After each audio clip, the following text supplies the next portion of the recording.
Sou o professor Wander, nós vamos dar continuidade ao curso de Geometria Analítica com o tema de hoje, que é a equação reduzida da reta.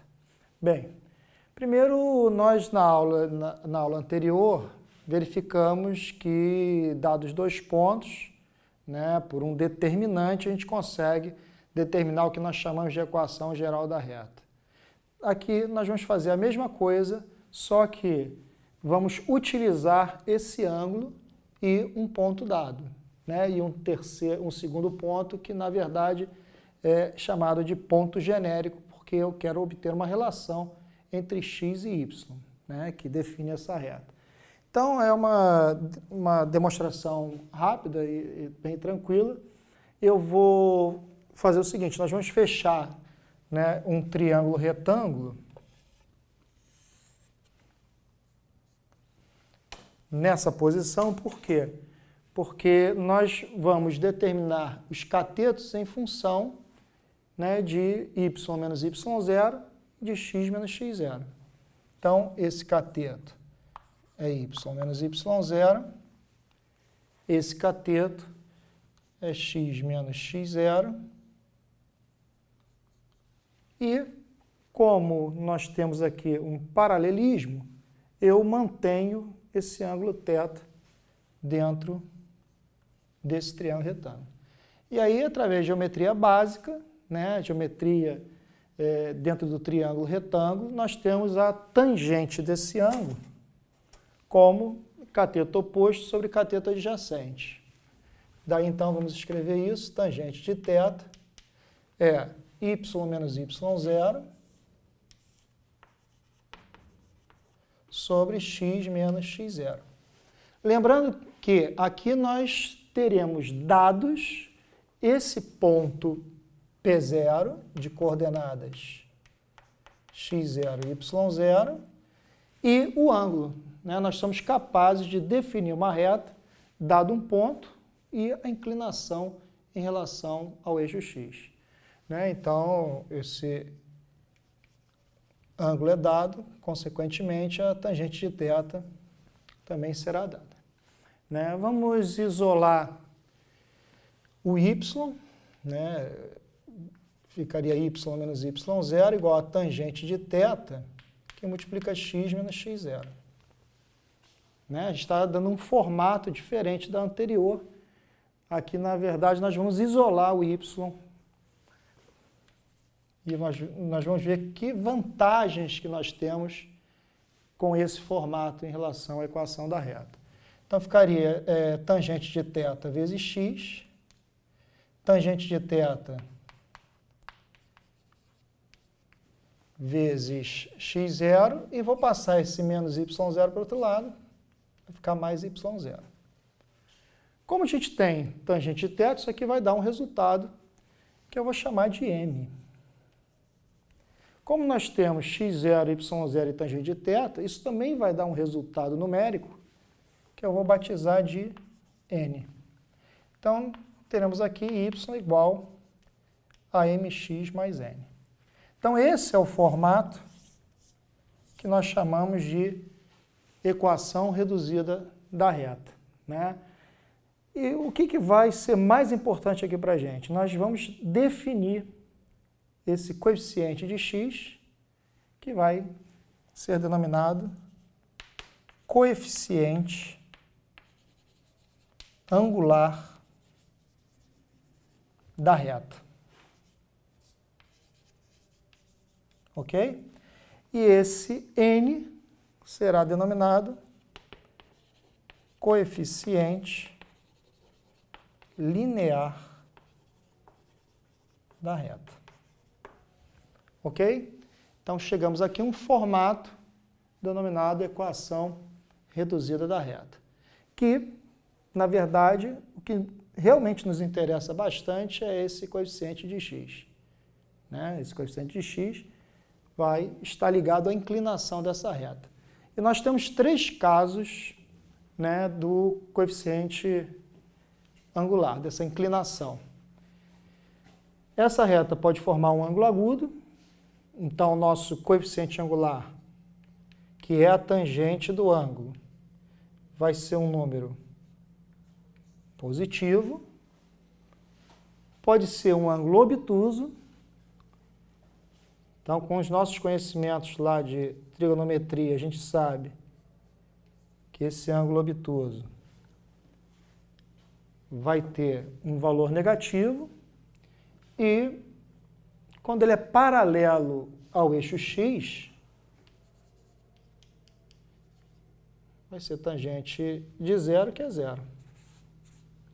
Né? Lembrando que quando a reta, a definição está ligada a não ser perpendicular. Né? Por quê? Porque se for perpendicular, o ângulo é 90 graus e a tangente de 90 não está definida, não existe. Então, o coeficiente angular não está definido para o caso da reta ser perpendicular ao eixo das abscissas. Bem, apesar de não estar definido o coeficiente angular, essa equação tem um formato bastante simples. Né? Vamos dar uma olhadinha aqui no...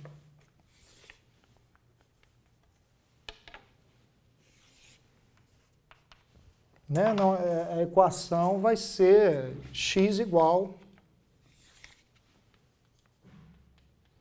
a A, onde A é um valor qualquer real. Ok? Então, a reta aqui é perpendicular à abscissa, não está definido o coeficiente angular da reta, né? Só que esse formato é simples, é x igual a um valor, por exemplo,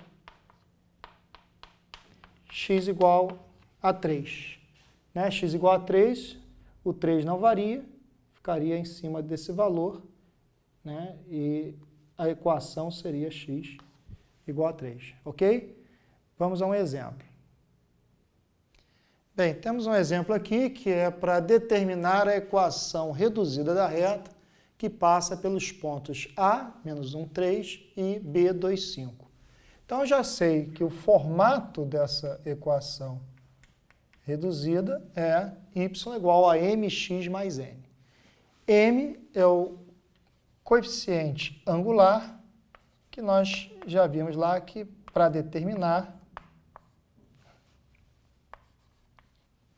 eu faço y menos y0 dividido por x menos x0.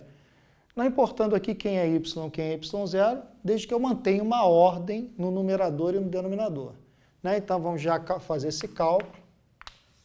Eu vou fazer 5 menos 3 e 2 menos 1. Né? Com isso, eu determino o coeficiente angular da reta. Então, m igual a 2 terços. Ok? Então, já calculei o coeficiente de x, que é o coeficiente angular. E aí, vou calcular agora n, que é denominado coeficiente linear da reta. Então, para calcular esse n, eu posso pegar um ponto qualquer. Né? Eu vou pegar o ponto 2, 5, ou seja, x igual a 2, y igual a 5, e vamos substituir. Então, 5, no lugar de y, é igual a 2 terços de x, que vale 2, mais n, que é o que eu quero calcular. Né? Então, 5 igual a 4 terços mais n, logo n vai ser 5 menos 4 terços, MMC vai dar 15 menos 4, 11 terços. Ok? Então, o coeficiente angular é 2 terços e o linear é 11 terços, logo a equação tem esse formato. Né? A gente vai ver o seguinte, que graficamente, né, esse coeficiente angular vai estar ligado à inclinação da reta e o linear é o ponto onde essa reta corta o eixo y. Isso é algo desse tipo aqui. Ok? Então, esse coeficiente move a reta, né, quanto à inclinação, e esse linear vai fazer o que nós chamamos de translação, né, vai subir ou descer essa reta. Ok? Bem, é claro que essa solução que a gente acabou de apresentar é para valorizar a ideia do coeficiente angular e linear. Mas nós temos como opção também montar um sistema para determinar MN. Basta substituir os dois pontos na equação reduzida. Y igual a 3, x igual a menos 1, daria menos m mais n igual a 3. Pegando o ponto 2, 5, y igual a 5, enquanto x igual a 2, eu teria uma segunda equação, 2m mais n igual a 5. E aí nós montaríamos um sistema, né, e a resolução desse sistema eu encontraria Mn. Ok? Espero que tenham entendido e até uma próxima oportunidade.